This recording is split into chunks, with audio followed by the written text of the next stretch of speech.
Hey friends! As many of you know, I'm currently preparing for language school in Japan and I will leave in 6 days. So today is the 24th of September and I will leave on the 30th of September. And in today's video, I want to update you a bit on what I still have to do, pack my stuff, and also leave and say goodbye. So it's basically a week-long vlog and it will be probably quite an emotional one.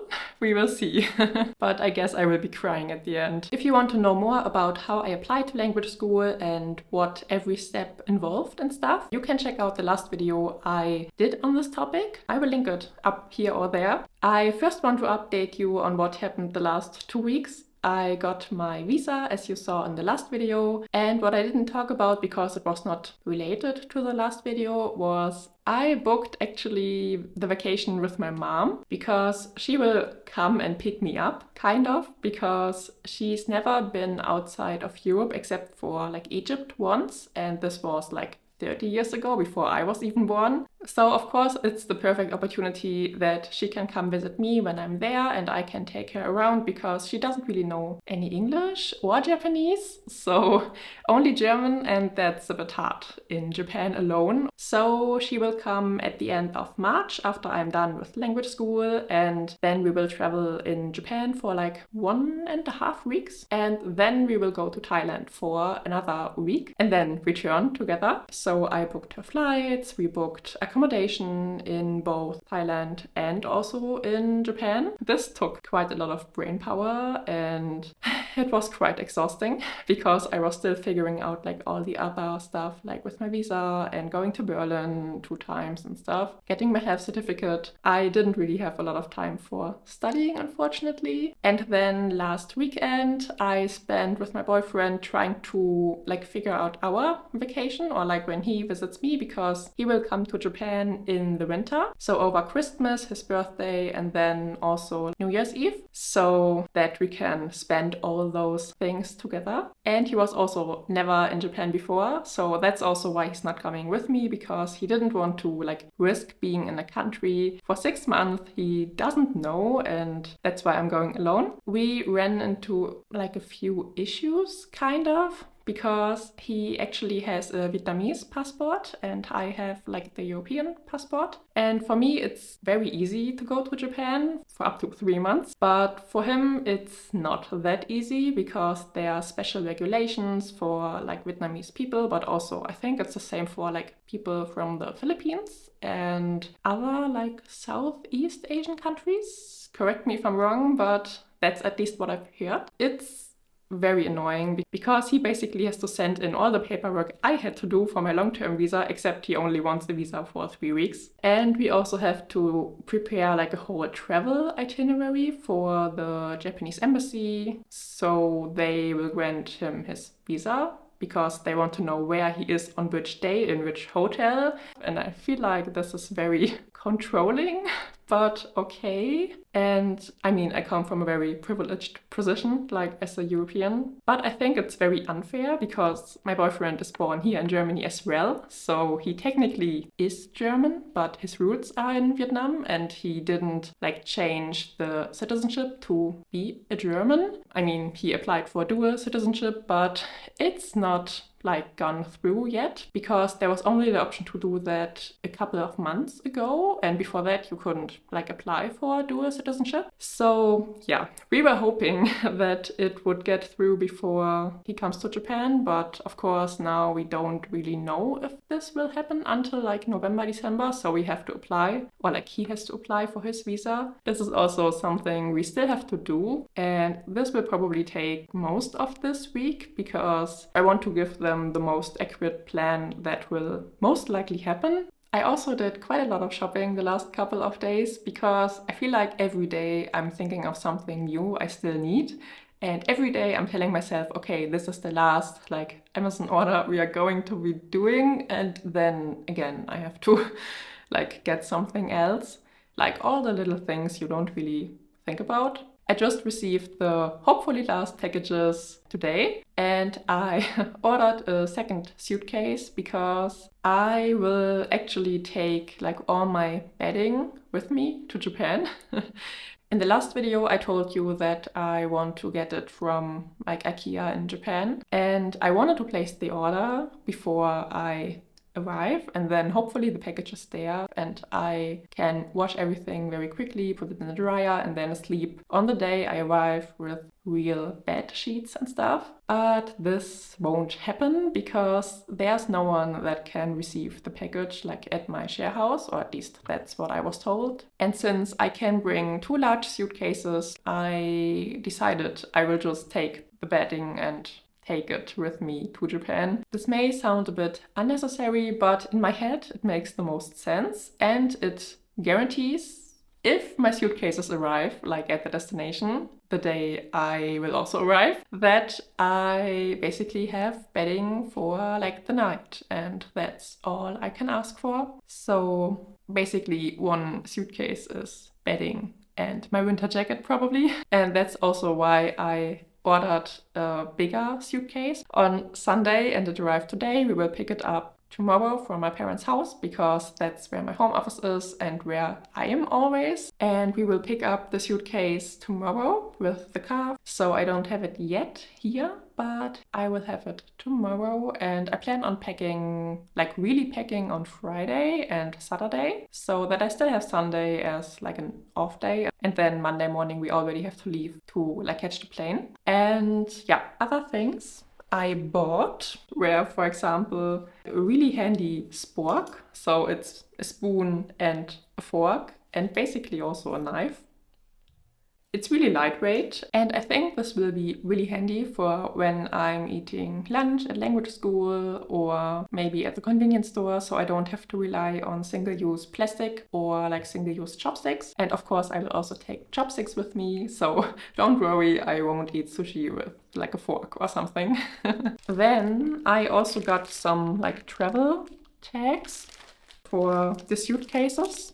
I also got some like name tags for the suitcases, and also a lock for the suitcases from my parents, because this one doesn't have like a TSA lock, but the new one does have one, so I only needed 1. And I also bought 2 AirTags, 1 for each suitcase, because I hope that if one gets left behind, I can find it easily, or at least like tell the airport people where my suitcase is. And yeah, those were surprisingly like cheap, and I feel like 60 euros for like hopefully finding my suitcases in case they get lost is a good investment.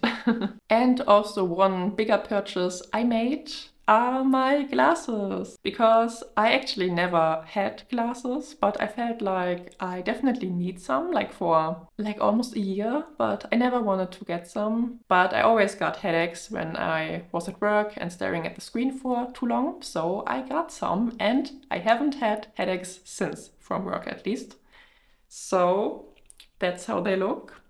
What do you think? I think it was really hard to find glasses I liked, because I'm not used to myself wearing glasses. It looks very foreign to me to see my face with glasses on. But yeah, I really like them, and I don't wear them except for when I'm working. But yeah, I wanted to get them before I leave Germany, because even though glasses are very cheap in Japan, I don't think I will find some that will fit me, because again, I'm tall, my body is not like the smallest, so I also have a wider face, a wider nose, so Japanese glasses won't fit me probably, at least from what I've read on the internet. So that's why I bought one in Germany, even though it was way more expensive. Things I still want to do the next couple of days that are still like open is like finalizing the travel plans with my boyfriend, then trying to pack as early as possible and also finishing all the books I started reading in Japanese because I don't want to take them with me if they are physical books. So I have like 10 pages left in the Josei to Tora to Sakanatachi book. I guess I will either finish it tomorrow or the day after in my lunch break at work. And then I still have 2 manga I want to read, but we will see because then I'm finished with one series I started. Today I actually want to narrow down my outfits because I just grabbed a lot of clothes from my closet 2 days ago when I couldn't sleep because I was too nervous, and I wanted to like simulate to my brain, here, I've done something, like I almost packed my suitcases, now we can go back to sleep. And it worked. But yeah, now I want to like see what goes together and make a couple of outfits. I think like 9 outfits would be great because I know I can always size up in Japan to get like clothes that fit me, but I guess sleeves won't really fit me then because even in Germany sometimes sleeves are too short on some like trendier pieces. I guess I will have to take some more clothes with me. We will see. Let me show you what my room actually looks like because here it looks quite nice, but the other side of the room is quite chaotic. So here's my big suitcase. So this one.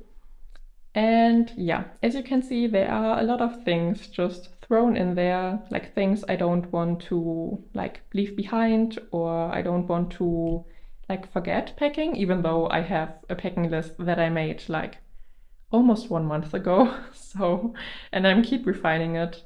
So yeah, I will be fine. And then this is the small suitcase I originally wanted to take, but as you can see, like this is a jean jacket. It's yeah, almost as big as a suitcase, so we won't take this. Those are the things I want to take like on the flight with me in my, not the carry-on, but I'm also allowed to take like a personal bag. And those are some things I already took out, so I won't forget them, especially the Pasmo card that I got 5 years ago on my last Japan trip. Yeah, the weighted blanket I told you about, protein powder, shoes, spices, like very special spices like pumpkin spice and also kalanamak, which is a salt that makes food taste like egg, or like at least similar. Here are the clothes, so like all the bottoms, all the tops. I still have to narrow it down.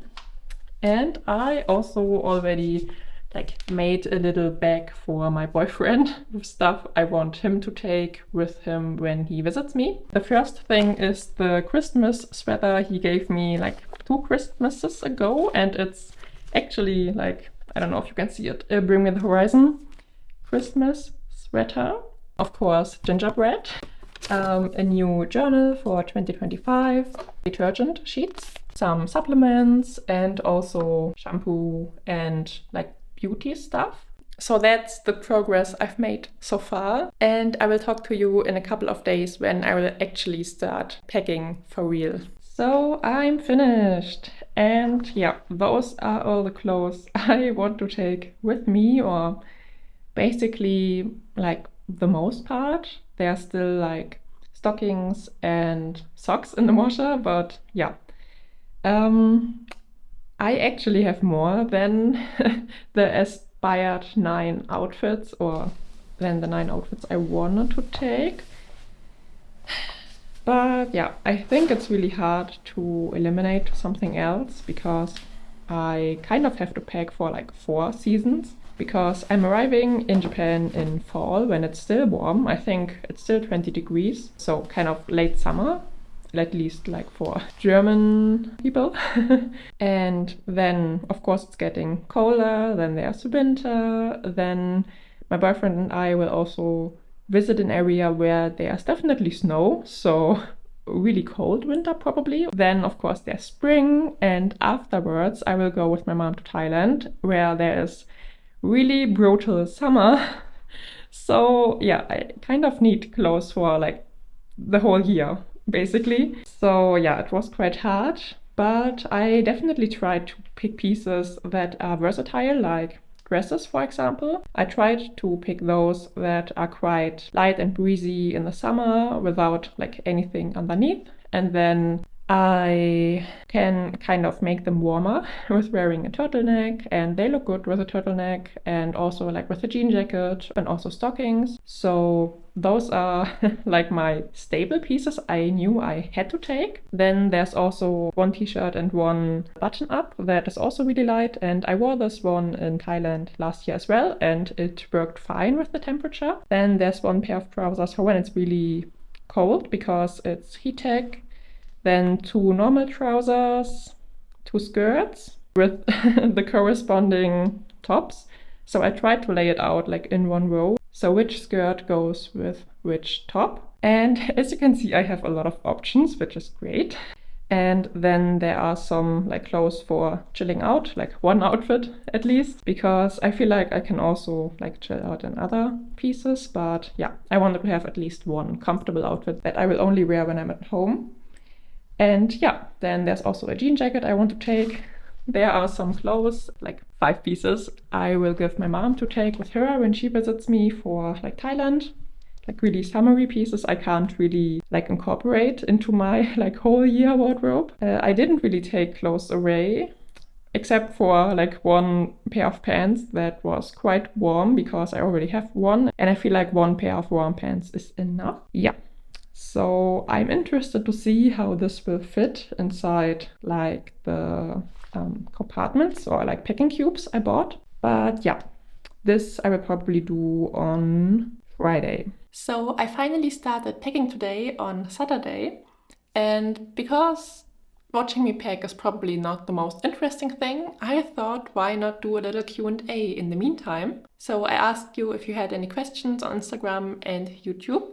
And the first question was, when were you first drawn to Japan? When I was 4, watching a documentary about Hinamatsuri on Arte, which is a French channel, I think. Where are you going and what are you looking forward to seeing? So I'm moving to Yokohama. I'm not quite sure if I mentioned it before actually. And I will definitely go to Tokyo quite a lot to see hopefully some future friends. And I also have some little trips planned, for example, to Gosatsu Onsen Town, Kamakura, Enoshima. And if possible, the Nakasendo Trail would be great, and Nikko National Park. Hopefully I can do a few more day trips around the Kanagawa area and surrounding prefectures as well. How did you find a place to live? How's the share house divided? And what about the shared bathroom? So I found my place to live through GoGoNihon and Reddit because I researched quite a lot about different companies and what kind of experience people had with them. And I took the company that I thought was best for me. So yeah.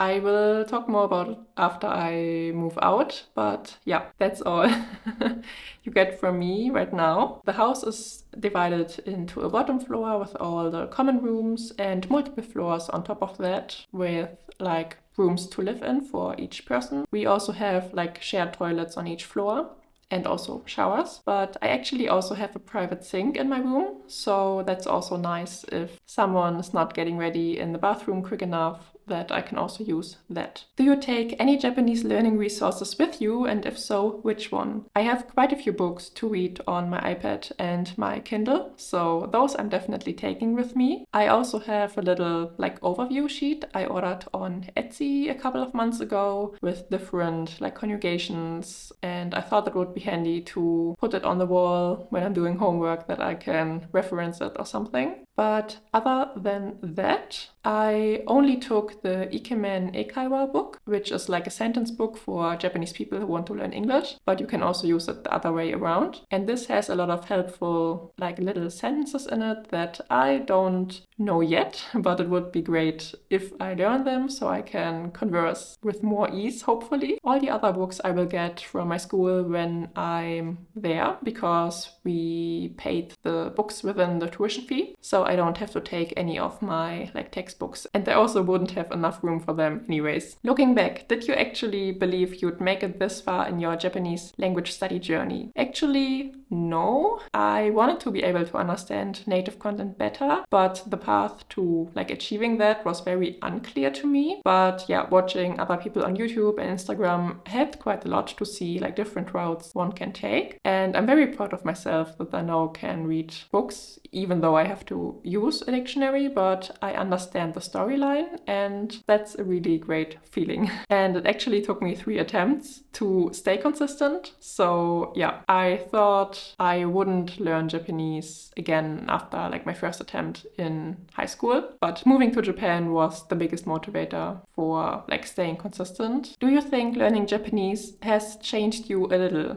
mentally, or your thought process? It actually made me push myself more, but also in a less healthy way sometimes. But it also showed me that I need to practice more self-compassion at the same time for myself. So it was definitely a good learning lesson. Otherwise, I think it made me appreciate people's kindness more, because I feel like Japanese people at least speak more kindly to each other, more formal, and express more gratitude than we actually do in German. So yeah, not a big change though. What was the most difficult thing for you to learn aside from kanji? Definitely verbs, because they sound very similar to each other, at least for me, and I find it way harder to recall them compared to nouns or adjectives. What are your future goals for Japanese? I would like to be able to express my feelings and thoughts much better, and hopefully that's a shorter term goal that I hopefully achieved after finishing language school. And as for the more long-term goals, I would like to read books without using a dictionary, and I would also like to be able to listen to podcasts for fun and